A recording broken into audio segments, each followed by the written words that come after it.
Welcome back to the channel, my fellow soap addicts. Today is an absolutely beautiful day to dive headfirst into the chaotic, glamorous, and utterly ruthless world of the bold and the beautiful. If you thought the drama in Los Angeles was peaking, you are sorely mistaken, because things are just getting started. Grab your coffee and let's get right into it. Do you think Electra will leave LA to reunite with Ivy? Let's be real for a second, guys. Electra is currently drowning in a sea of toxic masculinity, corporate espionage, and legacy family rivalries that she simply does not have the emotional bandwidth to handle right now. Given the absolute dumpster fire that her life has become over the past few weeks, packing her designer bags and catching the first flight out of Los Angeles to reunite with her exiled Aunt Ivy might not just be a good idea, it might be her only viable survival strategy. I mean, can you really blame the girl for wanting to escape this madness? Let's take a massive step back and look at the absolute wreckage of her career. As viewers know, Electra's highly anticipated work at Forrester Creations is currently on an indefinite hold. Ridge Forrester just dropped a massive bombshell in the executive boardroom by announcing the sudden postponement of the launch of Eric's high-end line. Why on earth would Ridge delay a tribute to the patriarch? Because Katie Logan Spencer just pulled off a masterclass in corporate warfare.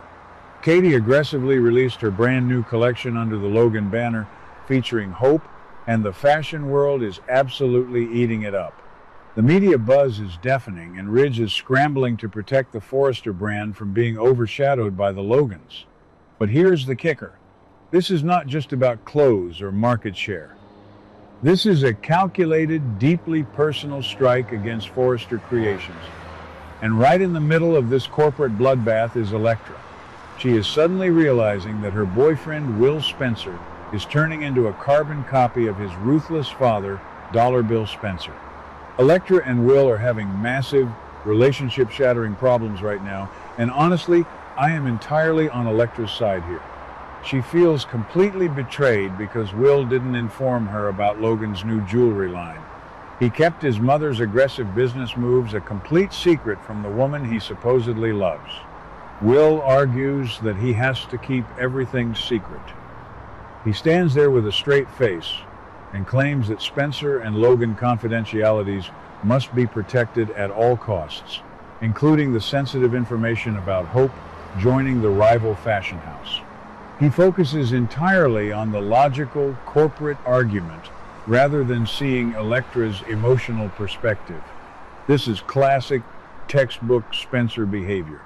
When Bill Spencer wants to win a corporate war, he steamrolls everyone in his path, including his own family. Will is doing the exact same thing to Electra, treating her like a corporate liability and an outsider rather than a trusted partner. It is absolutely infuriating to watch him invalidate her feelings like this. And you won't believe what happens next. Just when the tension between Will and Electra reaches an absolute boiling point, who decides to show up at the beach house right in the middle of their conflict? None other than R.J. Forrester. Talk about perfect, or perhaps disastrous, timing. R.J. swoops in like a hawk spotting wounded prey. Will, who is already wildly defensive and fired up over the corporate espionage accusations, once again confronts R.J., turning the beach house living room into a physical battleground for their fragile male egos. I have to say R.J. is really channeling his inner Massimo Marone these days. Remember years ago when the show dropped the ultimate plot twist that Ridge was actually Massimo's son, and that ruthless, aggressive pirate blood was introduced into the Forrester lineage? R.J. is exhibiting that exact same predatory energy right now. He doesn't just want to comfort Electra. He wants to utterly defeat Will. He wants to prove that a Forrester is inherently superior to a Spencer. The physical scuffles, the chest puffing, the arrogant smirks. It is all so incredibly toxic, yet I cannot look away. It is top-tier soap opera gold. During this intense, suffocating confrontation at the beach house, Electra makes a choice that changes the entire trajectory of this storyline. She chooses to side with RJ over Will. Boom! What a massive plot twist. But let's analyze exactly why she did this. I don't think for a single second that she is suddenly head over heels in love with RJ. I think she is just exhausted. She is tired of Will's endless secrets, tired of being treated like a disposable pawn in the Logan Spencer-Forrester chess match, and she sees RJ as a temporary safe harbor. RJ is offering her flattery, validation, and a shoulder to cry on, while Will is offering her cold corporate excuses. It is a no-brainer for a young, vulnerable woman feeling isolated in a cutthroat city. But now that things between this messy love triangle are getting impossibly complicated, we have to ask the hard question. Shouldn't Electra just leave Forrester altogether? Leaving LA would honestly be so much better than staying and fighting a losing battle. Think about it. Her career is completely stalled because Ridge benched her designs to fight Katie. Her love life is a chaotic, stressful mess of dueling frat boys who care more about their family names than her well-being. And her only real family tie in the city, Ivy Forrester, has been run out of town after her manipulative letter-stealing scheme blew up in her face. Electra has absolutely nothing anchoring her to Los Angeles right now. Let's talk about Ivy for a second, because if Electra leaves LA to reunite with her aunt, it opens up a fascinating, highly dramatic storyline. Historically, Ivy Forrester has always been the tragic underdog who gets chewed up and spit out by the legacy characters, specifically Steffi Forrester. We all remember the bitter feuds from 5 to 10 years ago. Remember when Steffi literally pushed Ivy into an electrical panel? Or the intense blackmail videos in Paris when Hope fell into the Seine?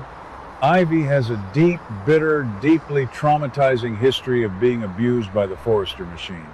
Now, history is repeating itself with her niece. If Electra goes to Ivy, they could team up and become a formidable force. I strongly predict that if Electra exits LA, it won't be a permanent, tearful goodbye. It will be a highly strategic retreat. She could fly back to Australia, regroup with a bitter and vengeful Ivy, and they could plot the ultimate revenge against the people who wronged them. Imagine if Electra and Ivy launched their own independent fashion label to rival Hope for the Future and the new Logan line. Or, even more scandalously, what if Electra and Ivy return to Los Angeles and offer their exclusive design services directly to Katie Logan?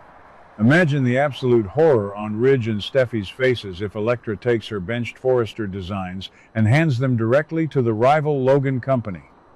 That would be the ultimate crushing revenge against Will for his secrecy and against RJ and Ridge for stalling her career. At the end of the day, Electra staying in Los Angeles right now makes her nothing more than a victim. She is a pawn being fought over by two arrogant young men, while her undeniable talent is stifled by a CEO who cares more about petty family politics than nurturing fresh designers. The Forrester building is a war zone right now, with Brooke actively trying to steal Steffi's co-CEO chair and Katie launching corporate missiles from the outside. Electra does not belong in this crossfire. I say, pack your bags, Electra. Go find Ivy, get your head straight, harness that Forrester-adjacent anger, and come back as a powerhouse villain ready to take down the empire that rejected you. That is the character growth we desperately deserve to see on our screens. What do you guys think about today's drama? Let me know your thoughts in the comments below. Don't forget to like and subscribe for your daily dose of bold and beautiful news. See you in the next video.